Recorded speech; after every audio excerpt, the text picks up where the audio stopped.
শান্তিনিকেতন থেকে ভোর ভোর বেরিয়ে আজকেই চলে এলাম সোদপুর। 6:17 ট্রেনটা ধরেছিলাম। এই ট্রেনটাতেই আমরা আসি যখন ট্রেনে যাই, কারণ এই ট্রেনটায় আসলে রবিবারটা থাকা যায়, সোমবার ভোরে বেরোই, ফিরে এসে ওর বাবা অফিস জয়েন করতে পারে। তো ফিরে এসে আমরা ফ্রেশ হলাম, বাবুয়ের বাবা চলে গেল অফিস। আমি ফ্রেশ হয়ে আগে ছাদে একবার ঘুরে এলাম, কালকে বৃষ্টিও হয়েছে এখানে দেখলাম। তো গাছ মোটামুটি সব ঠিকঠাকই আছে। কদিন বাবুই একা ছিল, তো বুঝতেই পারছো রান্নাঘর ঘরবাড়ির কী অবস্থা হবে। তো ঠিকই আছে, হয়েছেও তাই। এবার আস্তে আস্তে পরিষ্কার করে নেব, তারপরে রান্না বসাবো। আগে আমি একটু চা বসিয়ে দিয়েছি, দিয়ে রান্নাঘরটা আগে পরিষ্কার করে নিচ্ছি। যেখানেই যাই না কেন এই বাড়িতে আসলে অন্য রকমের একটা শান্তি অনুভব করি। আসলে এখন অনেক কিছুই ভাবলেই করে ফেলতে পারি, কিন্তু এই বাড়িটা যখন হয়েছে তখন সেই অবস্থা আমাদের ছিল না। অনেক কষ্ট করে ছোট্ট বাচ্চাকে ভাঙা ঘরে, জানলাও ছিল না। বাবুই যখন হয়েছে জানুয়ারি মাস, প্রচণ্ড ঠান্ডার সময়, ভালো করে জানলাও ছিল না ঘরে। সেই জানলায় কাপড় টাঙিয়ে টাঙিয়ে বাবুইকে রাখতাম। কত অত্যাচার যে এই বাড়িতে আমি সহ্য করেছি, সেটা আমি কোনোদিনও কাউকে বলিনি, বলার প্রয়োজনই মনে করিনি।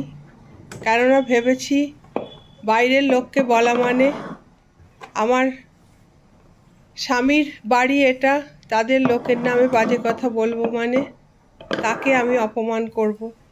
সেই জন্যে হাসি মুখে যতটা পেরেছি বুকের মধ্যে সমস্ত কিছু চেপে রেখে কাটিয়েছি।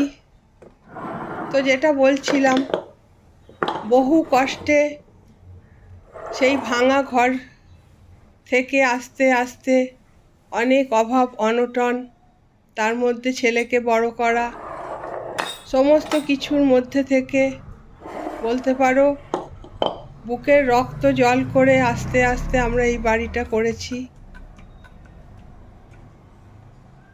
আমারই মায়া এই বাড়িটার প্রতি বেশি, কেননা হ্যাঁ, বাবুয়ের বাবা হয়তো অর্থটা দিয়েছিল, কিন্তু এখানে প্রতিটি ইট গাঁথা হয়েছে আমার সামনে। যত রকমের কষ্ট সব আমি ভোগ করেছি। মনে হয় প্রতিটি ইটের ভাঁজে ভাঁজে আমার কষ্টগুলো লেখা আছে এই বাড়িতে, যার জন্যে যেখানেই যাই এই বাড়িতে যখন আমি ফিরে আসি অন্য রকমের একটা শান্তি অনুভব হয়। মনে হয় যেন ঠিক মায়ের মতো, যেমন গোটা পৃথিবীতে ঘুরলেও মায়ের মতো কেউ হয় না, ঠিক এই বাড়িটাও আমার কাছে তাই। আজকে হয়তো আমার অভাব কিছুই নেই, একটার বদলে দুটো বাড়ি, গাড়ি, চাইলেই সব কিছু পেয়ে যাই, কিন্তু এই বাড়িটার সময় সেটা তো ছিল না। যার জন্যে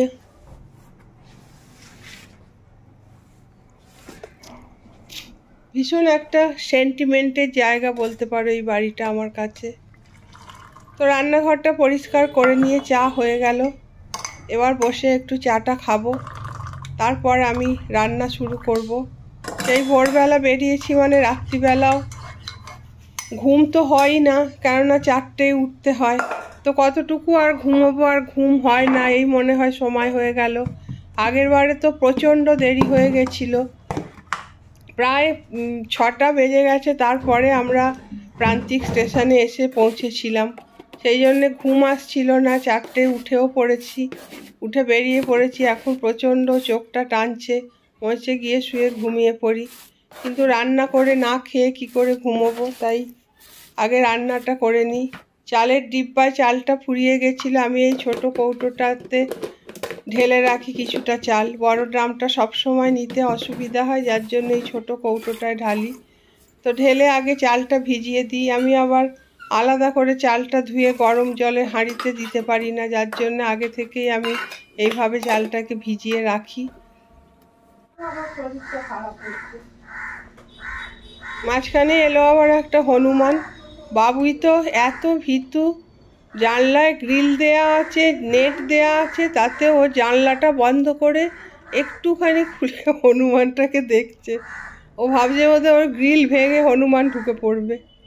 তারপরে গেলাম একটু হনুমানের সঙ্গে খেলা করলাম আর কি, খেতে দিলাম ওকে একটু। তো বাজে বাজে জিনিসগুলো খাচ্ছিল, আমার ভালো বিস্কুটটা হাতে করে নিয়ে গেল না, আমি ছুঁড়ে দিয়ে দিলাম। যখন চলে গেল তখন বিস্কুটটা নিয়ে উঠে গেল। কি খাচ্ছে? ভালো জিনিস খাচ্ছে না, কিসব কুড়িয়ে কুড়িয়ে খাচ্ছে। মাঝে মাঝে ওরা এদিক ওদিক ছিটকে চলে আসে আর কি, যে জায়গায় থাকে সেখানে হয়তো খাবার পায় না, তাই খাবারের খোঁজেই ওরা এদিক ওদিক ঘুরে বেড়ায়। যা যা রান্না করব সমস্ত কিছু কেটে নিয়েছি। আজকে তাড়া আছে, পারছি না, কিন্তু আজকেই অনেকগুলো রান্না। আগেই এসে আমি ডাল ভিজিয়ে দিয়েছিলাম, ভেবেছিলাম কোনো সবজি হয়তো নেই, কিন্তু ফ্রিজ খুলে দেখি বাঁধাকপিটা শুকিয়ে যাচ্ছে, বেগুনটা শুকিয়ে যাচ্ছে, তাই সেগুলোকেও আবার কেটে নিলাম। তো আজকে রান্না করব বেগুন ভাজা, বাঁধাকপি। তরকারিটা করব হচ্ছে আলু ঠালু কিছু দেব না, এমনি করব। বাঁধাকপি আমি আর বাবুই খাই, ওর বাবা খায় না।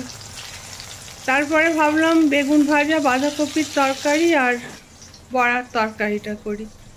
তারপরে আবার ভাবলাম আমরা বাঁধাকপিটা খাবো, বাবুয়ের বাবা কি দিয়ে খাবে, তার জন্য আবার পরে একটা ডিমের কারি করলাম।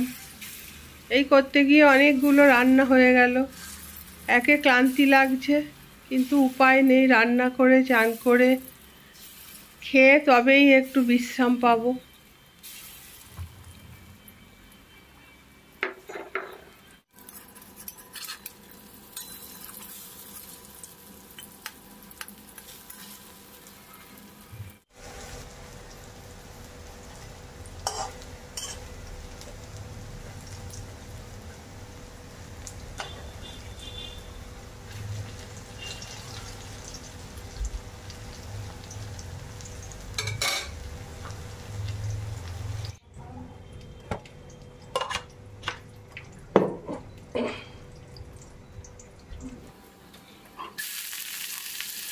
কালো জিরে আর কাঁচা লঙ্কা না শুকনো লঙ্কা ফোড়ন দিয়ে, কড়াইশুঁটি, টমেটো দিয়ে নুন হলুদ মিষ্টি আর একটু পরে আদা ছেঁচে দিয়েছিলাম।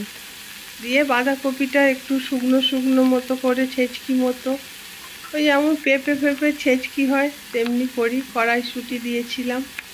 খেতে কিন্তু এটা ভালোই হয়।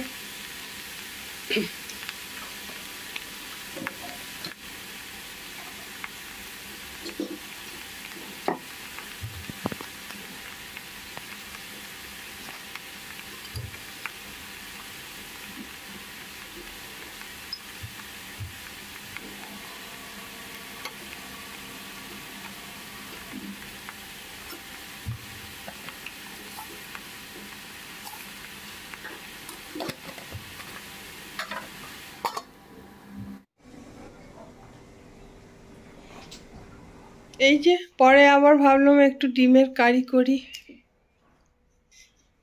রান্না বান্না আমার কমপ্লিট, আমাদের চানও কমপ্লিট। তো এই হলো আমার রান্না।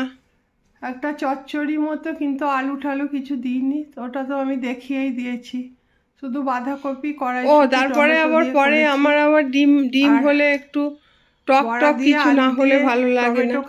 টমেটো চাটনি করতে অনেক সময় লাগবে, একটু দুটো টমেটো পুড়িয়ে সেটাকে আবার অল্প একটু আর এটা নুন, এই নুন মিষ্টি আর চিনি আর এটাই হলো আজকে সরষের তেল দিয়ে মাখলাম। আর বাবু আর কিছুটা বড়া ভাজাও রেখে দিয়েছি, সেন্টার টেবিলেই খাই। আর আমি আর বাবু কোনোদিন দেখানো হয়নি, এই হলো এতে খাই না, ডাইনিং টেবিলে বসে খাই না।